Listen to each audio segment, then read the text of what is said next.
Module 2, Designing APIs. My name is Josh Rosso. I'm part of the services group here at MuleSoft, and I'm going to be guiding you through Module 2 on designing APIs.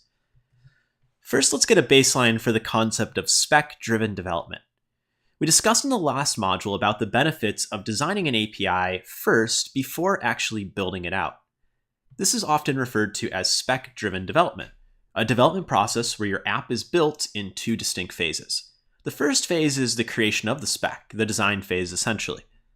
And then second, the development of the code to match the spec. Think of this as the development phase where you're implementing. In this module, we'll create a spec, the API definition, using a standardized API description language, RAML, and then we'll learn to test it with users without having to necessarily write any code.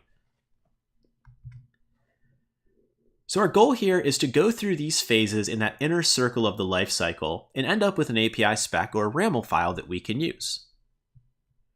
This will include the API designer for writing the RAML file initially, using the mocking service in the API console to actually test out and visualize this API, and then spinning up a portal and adding it to the exchange in order to see and discover this API.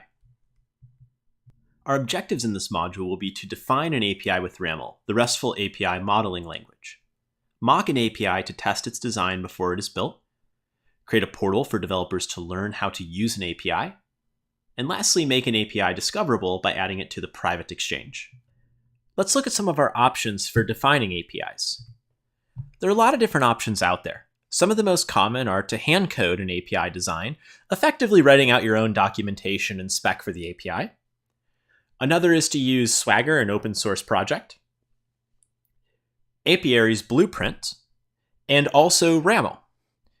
Now we're going to focus in RAML in our particular APIs. And the reason that we're going to focus in on RAML is because RAML is going to provide us a means of designing these APIs, auto-generating the documentation in any point platform natively.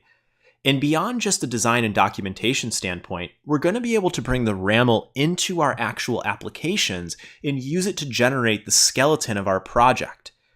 So it will provide us not just benefits on the design front, but also the implementation front. And eventually when we get into the running app, it's going to be able to provide things like schema validation, query parameter validation, and different characteristics of the API that need to be validated as requests come in. Now that we've seen a couple different technologies that can be used to design APIs, let's double click a bit on RAML and get a better idea of what benefits we can get out of using RAML.